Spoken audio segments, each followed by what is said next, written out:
Semua aspek, semua lini kehidupan manusia sedang digoncangkan. Ketika engkau mengalami kesulitan, masalah, hidupmu tergoncang. Engkau gampang kecewa, engkau gampang marah.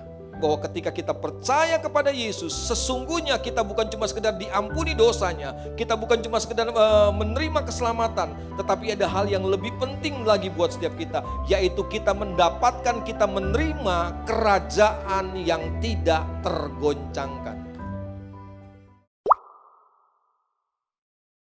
Kami percaya Tuhan, di mana kami ada hari ini, di sana Tuhan ada.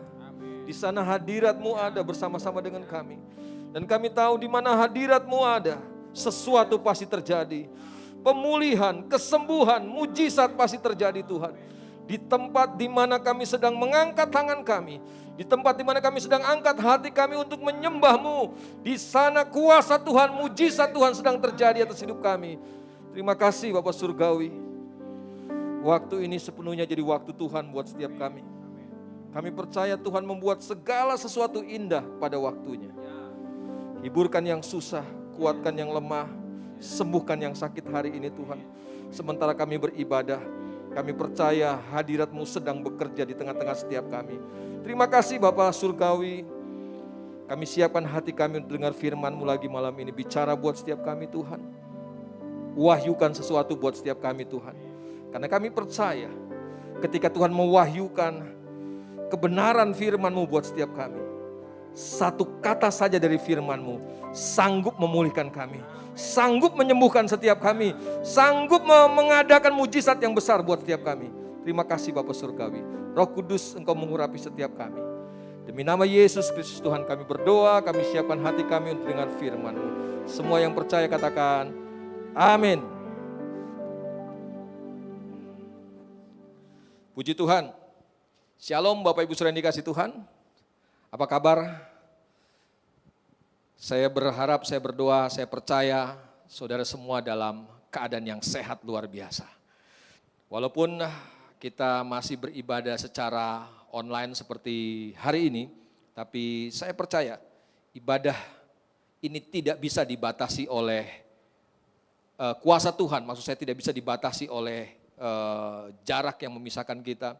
Saudara ada di rumah, kami ada di gereja, tapi saya percaya kuasa Tuhan yang ada di sini adalah kuasa Tuhan yang sama bekerja dalam rumah saudara masing-masing. Oleh sebab itu buka hatimu dan percayalah Tuhan punya rancangan yang besar buat setiap kita. Nah, dalam ibadah malam kita hari ini ada sebuah tema yang saya mau bagikan buat setiap kita. Dan sebelumnya saya mengucapkan banyak terima kasih buat tim pengembalaan yang sudah memberikan saya kesempatan untuk berdiri sharing sesuatu dari firman Tuhan.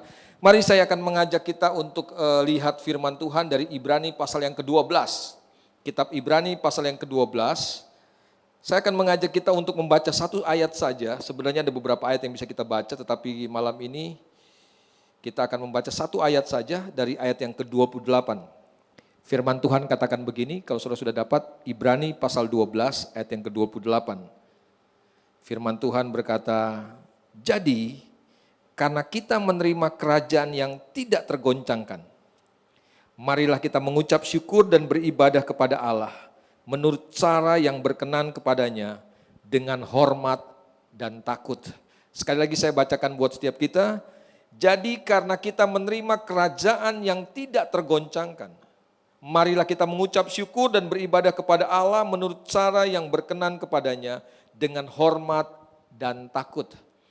Bapak Ibu Saudara yang dikasih Tuhan, ketika kita percaya kepada Tuhan, ketika kita percaya Yesus sebagai Tuhan dan Juru Selamat, saudara harus mengerti satu hal begini, bahwa ketika kita menerima Yesus sebagai Tuhan dan Juru Selamat, Dia bukan cuma sekedar mengampuni kita dari semua dosa, dari semua kesalahan, dari semua pelanggaran kita, dari semua kutuk-kutuk, tetapi ada kebenaran berikutnya yang harus kita mengerti, bahwa ketika kita menerima Yesus sebagai Tuhan dan Juru Selamat, Dia juga memberikan kita kehidupan yang kekal.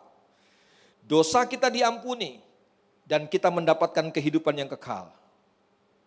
Tapi dengar baik-baik, itu belum cukup. Ada kebenaran berikutnya yang kita harus mengerti dari firman Tuhan ini, bahwa penulis kitab Ibrani katakan bahwa ketika kita percaya kepada Yesus, sesungguhnya kita bukan cuma sekedar diampuni dosanya, kita bukan cuma sekedar menerima keselamatan, tetapi ada hal yang lebih penting lagi buat setiap kita, yaitu kita mendapatkan, kita menerima kerajaan yang tidak tergoncangkan. Jadi dengan lain perkataan begini, bahwa walaupun hari ini kita sebagai warga negara Indonesia, tetapi sesungguhnya secara rohani kita sedang tinggal, kita sedang ada di sebuah daerah, di sebuah otoritas, di sebuah teritori di mana kerajaan Allah, kuasa Tuhan, kepemimpinan Tuhan yang berlaku atas hidup kita. Jadi saya mau bilang begini, secara jasmani kita tunduk kepada hukum yang berlaku di negeri kita. Karena pemerintah adalah semua pemerintah, kata firman Tuhan, ditunjuk oleh Tuhan. Tuhan yang memilih pemerintah-pemerintah. Oleh sebab itu sebagai warga negara kita perlu tunduk dengan semua aturannya. Termasuk dengan aturan kita harus mengadakan ibadah lewat online seperti hari ini. Sebagai orang percaya kita merasa sebenarnya agak tersisa dengan ibadah seperti ini. Tapi ini peraturan, kita harus tunduk sebagai warga negara. Tetapi secara rohani Bapak Ibu saudara dikasih Tuhan, kita juga ada di bawah sebuah pemerintahan yang namanya pemerintahan kerajaan Allah. Dan Alkitab kasih tahu kerajaan Allah ini adalah kerajaan yang tidak tergoncangkan.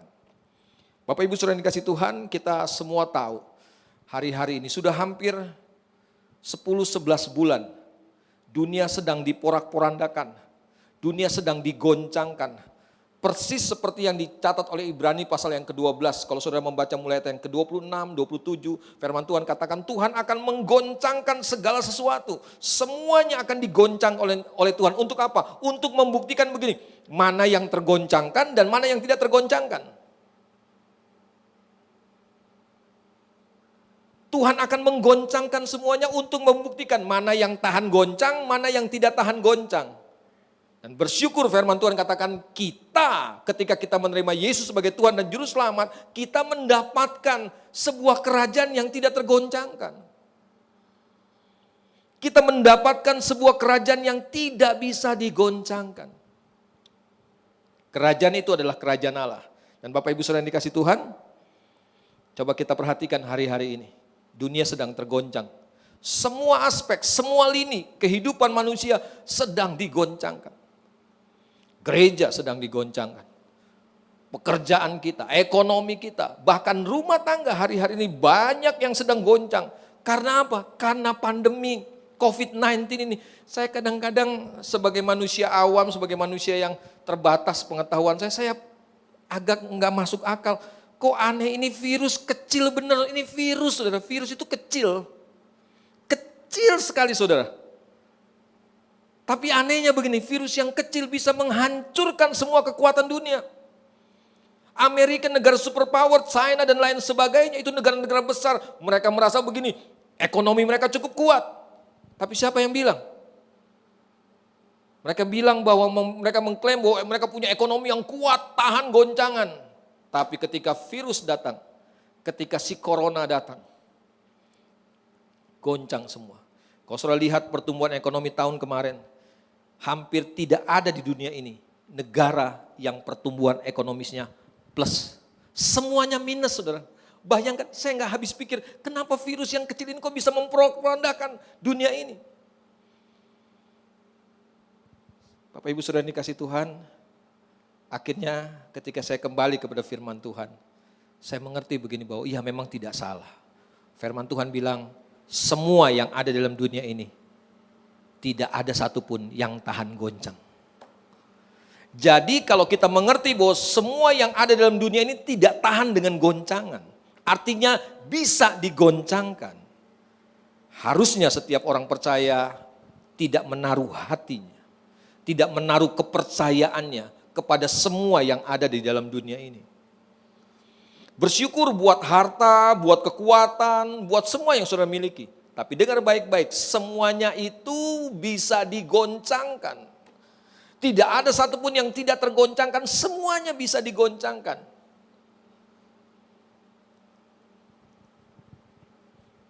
Tapi kita bersyukur kepada Tuhan. Kita punya kerajaan yang tidak tergoncangkan. Dan syukur kepada Tuhan kita ada dalam kerajaan itu. Kerajaan yang tidak tergoncangkan. Orang-orang yang tinggal dalam kerajaan itu harusnya jadi orang-orang yang tidak tergoncangkan. Apapun boleh datang untuk menggoncang. Tapi kita harus membuktikan bahwa kita memang ada di dalam kerajaan Allah. Kerajaan yang tidak tergoncangkan. Nah, persoalannya di sini bahwa tidak semua orang Kristen, tidak semua anak Tuhan benar-benar tinggal dalam kerajaan. Tidak semua orang percaya benar-benar sungguh-sungguh sudah tinggal dalam kerajaan Allah. Itu dibuktikan dengan apa? Banyak sekali orang Kristen yang masih tergoncang juga hari ini. Ketika kita mengalami pandemi kayak begini, kita tergoncang, kita kecewa, kita marah, kita sedih, kita berduka cita, kita bersungut-sungut. Itu membuktikan begini, bahwa kita masih tergoncangkan, kita masih bisa digoncangkan. Kalau hubungan suami istrimu cuma gara-gara corona bisa digoncangkan, saya mau bilang begini, jangan-jangan saudara sedang tidak ada dalam kerajaan Allah. Sebab orang-orang yang ada dalam kerajaan Allah adalah orang-orang yang tidak tergoncangkan. Sebesar apapun badainya kita akan berdiri teguh. Sebab Alkitab menggambarkan kerajaan Allah itu seperti gunung batu yang gak bisa digoncangkan oleh badai sekuat apapun. Firman Tuhan menggambarkan kerajaan Allah seperti Raja Wali yang naik terbang menghadapi badai. Semakin badai besar, semakin tinggi dia terbang. Tidak tergoncangkan. Saya gak tahu hari ini, apakah ada satu dua di antara Bapak Ibu Saudara yang sedang beribadah bersama-sama dengan kita dalam ibadah online ini, sedang tergoncang hidupmu. Saya mau bilang buat setiap kita, mari hari ini, kalau engkau sedang tergoncang, lari masuk ke dalam kerajaan Allah. Biarkan hidupmu ada dalam kendali kerajaan Allah. Biarkan Tuhanmu jadi Tuhan, jadi Raja dalam hidupmu. Mengatur, mengendalikan hidupmu. Percayalah, kalau kita lari kepada kerajaan Allah yang tidak tergoncangkan. Sebesar apapun badainya, sebesar apapun pandeminya, hidup kita tidak akan tergoncangkan. Amin, saudara. Saya percaya ada satu dua di antara saudara yang sedang membuktikan kebenaran ini. Melewati pandemi yang begitu hebat. Tapi saudara tetap bisa berdiri sampai hari ini. Saudara tetap percaya kepada Tuhan, saudara gak marah, saudara gak kecewa. Walaupun kelihatannya situasinya sulit buat saudara, tapi saya tahu ada satu dua di antara saudara yang tetap kuat sampai hari ini. Itu membuktikan engkau sedang ada dalam kerajaan Allah yang tidak tergoncangkan. Bapak Ibu saudara yang dikasih Tuhan. Alkitab katakan begini, karena kita menerima kerajaan yang tidak tergoncangkan, marilah kita mengucap syukur dan beribadah kepada Allah menurut cara yang berkenan. Bapak Ibu saudara dikasih Tuhan, kalau engkau tinggal dalam kerajaan Allah, kalau engkau ingin tahu apakah engkau sedang ada dalam kerajaan Allah atau sedang ada di luar kerajaan Allah. Engkau Kristen, tapi engkau bisa ada di luar kerajaan Allah. Engkau atur hidupmu sendiri. Engkau merasa begini, orang Kristen, hubunganmu sama Tuhan cuma terikat di hari Minggu aja. Kalau saudara beribadah baru saudara orang Kristen. Hari lainnya saudara bebas melakukan apa yang saudara mau lakukan. Tapi dengar baik-baik. Ketika engkau melakukan menjalani hidup seperti ini, engkau sedang ada di luar kerajaan Allah. Makanya enggak heran ketika engkau mengalami kesulitan, masalah, hidupmu tergoncang. Engkau gampang kecewa, engkau gampang marah. Tapi lihat, kalau dalam goncangan, menghadapi banyak sekali kesulitan, masalah, pergumulan, menghadapi pandemi seperti hari-hari ini, tapi hidupmu tidak tergoncang, engkau bisa lihat dengan ini. Dengan bukti ini. Alkitab katakan, orang-orang yang tinggal dalam kerajaan yang tidak tergoncangkan, cirinya ada dua. Pertama, dia akan selalu mengucap syukur. Dia selalu mengucap syukur. Jadi pertanyaannya buat setiap kita, sudahkah engkau mengucap syukur di tengah-tengah pandemi yang sedang kau lewati hari ini? Atau engkau sedang bersungut-sungut, engkau sedang marah, engkau kecewa. Mungkin ada satu dua di antara engkau yang sedang kehilangan pekerjaan, ekonomimu jadi amburadul semuanya. Engkau marah, engkau kecewa, engkau bersungut-sungut. Hari ini kembali ke dalam kerajaan Allah. Kalau engkau tinggal dalam kerajaan Allah, kerajaan yang tidak tergoncangkan itu, saya percaya engkau akan bisa terus mengucap syukur. Bapak Ibu saudara dikasih Tuhan, ingat pesan Paulus dalam 1 Tesalonika pasal 5, dia berkata begini, mengucap syukur dalam segala keadaan. Itulah kehendak Tuhan. Kehendak Tuhan buat siapa? Mengucap syukur. Mengucap syukur kata firman Tuhan bukan untuk apa yang kita alami. Mengucap syukur dalam segala sesuatu, mengucap syukur buat semua yang kita alami. Persoalan buat anak Tuhan, orang Kristen adalah begini, kita selalu mengucap syukur untuk apa yang kita alami, untuk apa yang kita dapat.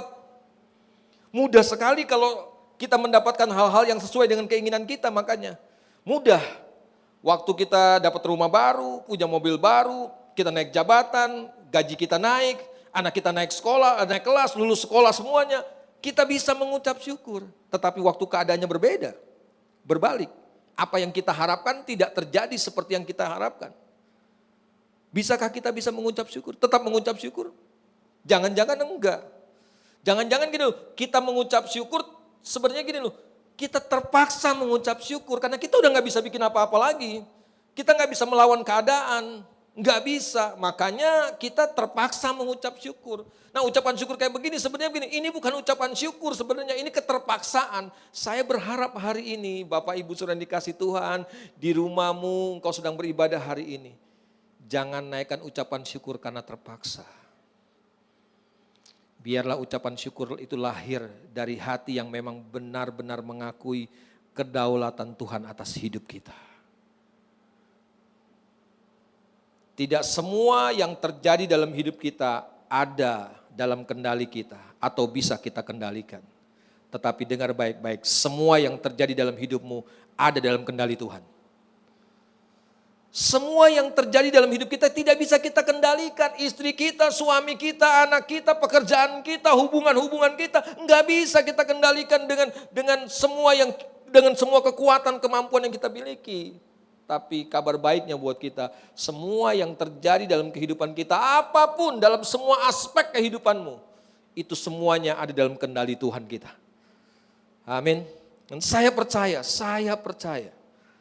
kalau kita menyadari ini, kita akan bisa mengucap syukur dengan hati yang penuh dengan syukur, dengan hati yang ikhlas. Kita mengakui kedaulatan Tuhan dalam kehidupan kita. Saya mengerti tidak mudah untuk bisa mengucap syukur dalam segala keadaan. Dalam 1-2 keadaan mungkin kita bisa mengucap syukur, tapi dalam segala keadaan itu bukan perkara yang mudah. Tapi kalau kita percaya kita ada dalam kerajaan yang tidak tergoncangkan, harusnya kita bisa mengucap syukur buat semua keadaan yang terjadi dalam hidup setiap kita. Nah malam ini, saya nggak akan banyak-banyak kasih tips buat setiap kita. Saya cuma mau kasih pesan buat setiap kita bagaimana caranya supaya kita bisa mengucap syukur dalam segala keadaan. Firman Tuhan perintahkan kita untuk mengucap syukur dalam segala keadaan. Firman Tuhan tidak suruh kita mengucap syukur untuk semua keadaan. Firman Tuhan mengajar kita untuk mengucap syukur dalam segala keadaan. Bukan untuk segala keadaan, tetapi dalam segala keadaan. Nah, bagaimana caranya supaya kita bisa mengucap syukur dalam segala keadaan? Waktu kita senang, kita bisa mengucap syukur. Waktu kita susah, kita bisa mengucap syukur. Waktu kita sehat, kita mengucap syukur. Waktu kita sakit pun, kita bisa mengucap syukur. Ucapan syukur bukan yang terpaksa. Tapi ucapan syukur yang tulus keluar dari hati yang paling dalam. Kita mengakui kebesaran Tuhan dalam hidup setiap kita. Hari ini saya mau kasih tip buat kita. Bagaimana caranya supaya kita bisa mengucap syukur dalam segala keadaan. Saudara ingat kitab Ayub pasal 1 ayat 21, Ayub bilang begini. Saya belum pernah sebelumnya melihat pengalaman di dunia ini. Pengalaman orang yang hidupnya mengalami pergumulan seperti Ayub. Sehebat Ayub. Ayub itu Alkitab katakan dalam Ayub pasal 1 ayat 1, itu orang yang kaya, jujur, takut Tuhan, membenci kejahatan kata firman Tuhan. Ini orang yang hebat luar biasa. Dia mengasihi Tuhan, dia kaya. Tapi apa yang terjadi? Satu saat Tuhan izinkan iblis menguji Ayub. Iblis pikir begini, kalau hartanya Ayub diambil, kalau anak-anaknya Ayub diambil semuanya. Ayub tidak takut lagi kepada Tuhan. Tidak menghormati Tuhan lagi. Tapi iblis salah. Waktu Tuhan izinkan iblis untuk ambil harta Ayub, semua harta Ayub saudara, semua harta Ayub. Bukan sebagian, bukan seperempat, bukan 3/4. Semua harta Ayub habis dalam satu hari. Dan belum cukup sampai di situ. 10 anak-anaknya mati pada hari itu juga saudara. Kalau saudara sebagai Ayub, kalau kita sebagai Ayub, saya pikir enggak stres aja udah bagus saudara.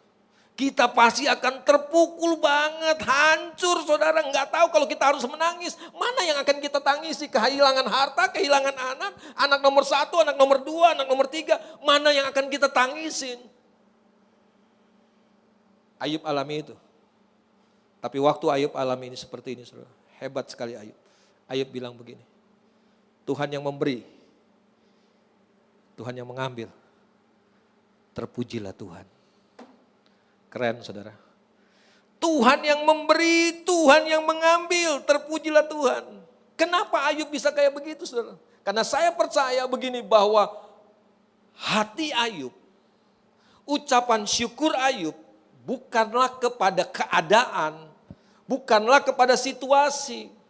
Tetapi ucapan syukur Ayub, hati Ayub kepada Tuhan yang besar. Nah persoalan dengan kekesalan kita hari ini, kita mengucap syukur untuk keadaan. Kita lupa harusnya kita mengucap syukur karena kita punya Tuhan yang besar dalam hidup kita. Kita harus bisa menemukan alasan untuk kita bisa mengucap syukur dalam segala keadaan.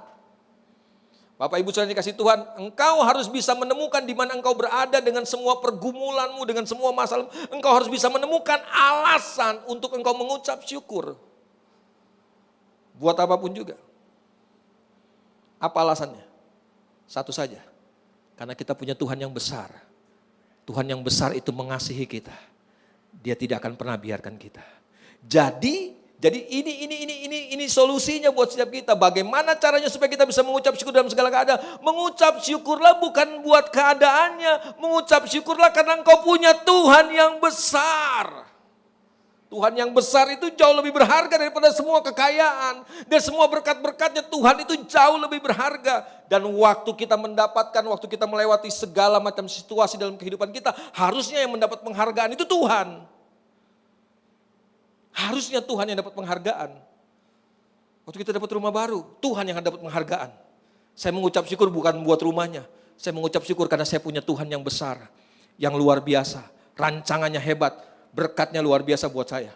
Tuhannya yang jadi hebat buat setiap kita.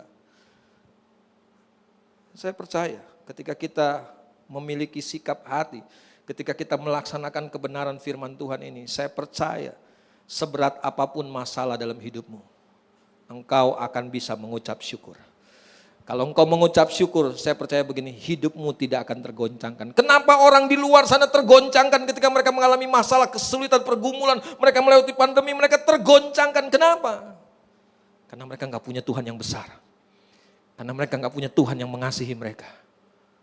Tetapi kita, orang-orang yang tinggal dalam kerajaan Allah, harusnya engkau mengerti, harusnya engkau menyadari, engkau punya Tuhan yang besar. Engkau punya Tuhan yang mengasihi hidupmu. Dan percayalah dia tidak akan pernah biarkan hidupmu. Dia tidak akan pernah tinggalkan hidupmu. Firman-Nya berkata, sekali-kali aku tidak akan pernah meninggalkan engkau, sekali-kali aku tidak akan pernah membiarkan engkau. Bapak Ibu saudara yang dikasih Tuhan, kalau engkau harus menemukan alasan untuk terus mengucap syukur. Ini kebenaran yang saya sampaikan buat setiap kita. Mengucap syukurlah karena engkau punya Tuhan yang besar. Waktu hidupmu senang, engkau mengucap syukur karena engkau punya Tuhan yang besar. Waktu hidupmu susah, engkau akan tetap mengucap syukur karena dalam kesusahanmu engkau tetap punya Tuhan yang besar. Artinya apa? Engkau punya pengharapan, engkau punya kekuatan, engkau punya penghiburan. Waktu engkau sehat, engkau mengucap syukur karena engkau punya Tuhan yang besar yang mengasihi hidupmu, yang menjaga, memelihara kehidupanmu. Tapi waktu engkau sakit, dalam kelemahanmu, dalam sakitmu, engkau harusnya bisa tetap mengucap syukur. Kenapa? Karena engkau punya Tuhan yang besar. Dalam penderitaanmu, dalam kelemahanmu, karena sakit penyakit, engkau tetap bersyukur karena engkau punya Tuhan yang besar yang tidak akan pernah tinggalkan hidupmu.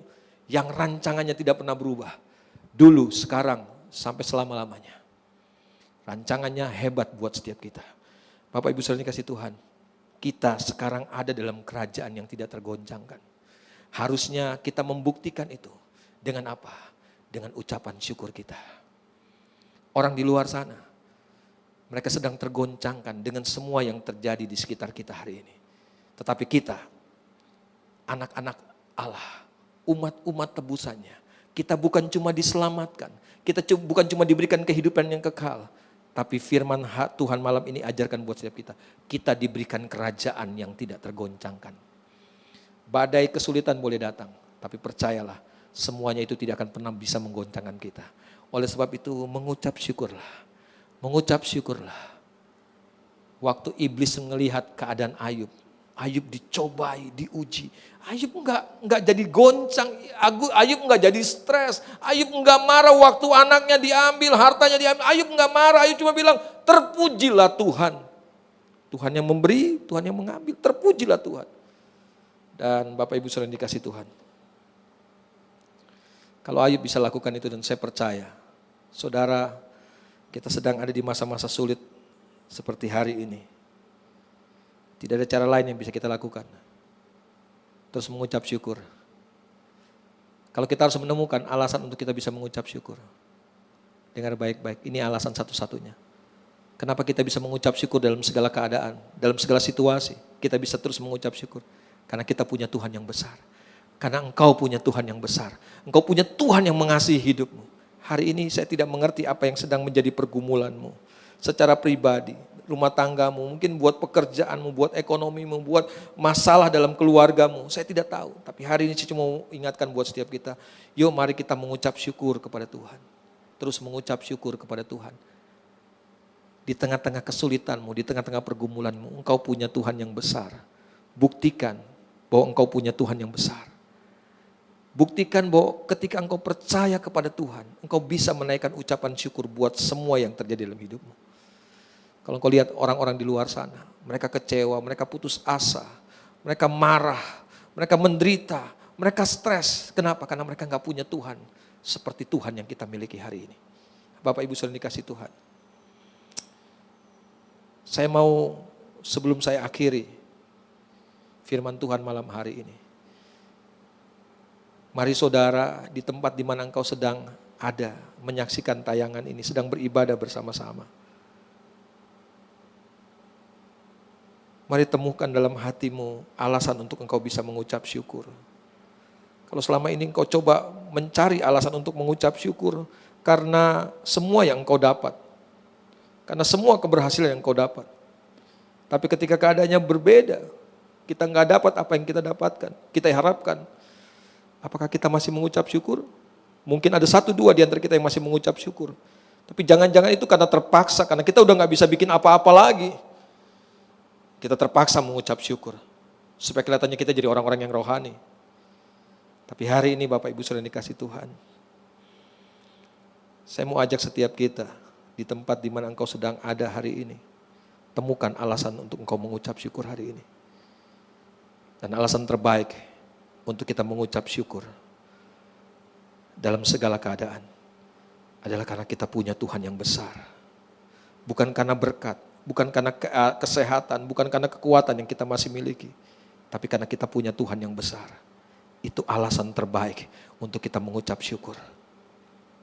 Tuhan yang harus terima kredit terbesar. Tuhan yang harus terima penghormatan terbesar buat semua yang terjadi dalam hidup setiap kita. Dan percayalah, engkau tidak akan tergoncangkan. Badai boleh besar, tapi engkau sekarang ada dalam kerajaan yang tidak tergoncangkan. Ucap syukur sama Tuhan. Mari kita tundukkan kepala. Haleluya Yesus. Kami bersyukur kalau engkau sudah selamatkan kami. Engkau tebus kami dari semua dosa kami. Engkau berikan kami hidup yang kekal. Dan lebih daripada itu hari ini kami mengerti. Engkau memberikan kami kerajaan yang tidak tergoncangkan. Di luar sana, pandemi boleh menggoncangkan dunia ini. Tapi kami ada dalam kerajaan yang tidak tergoncangkan. Kami akan terus mengucap syukur kepada Tuhan. Kami akan terus mengucap syukur kepada Tuhan. Untuk semua situasi, untuk semua pengalaman, untuk semua pergumulan, untuk semua kejadian yang menimpa kehidupan kami. Kami akan tetap mengucap syukur. Karena kami punya Tuhan yang besar. Yang tidak akan pernah meninggalkan kami. Yang akan terus mengasihi kami. Terima kasih Bapa Surgawi.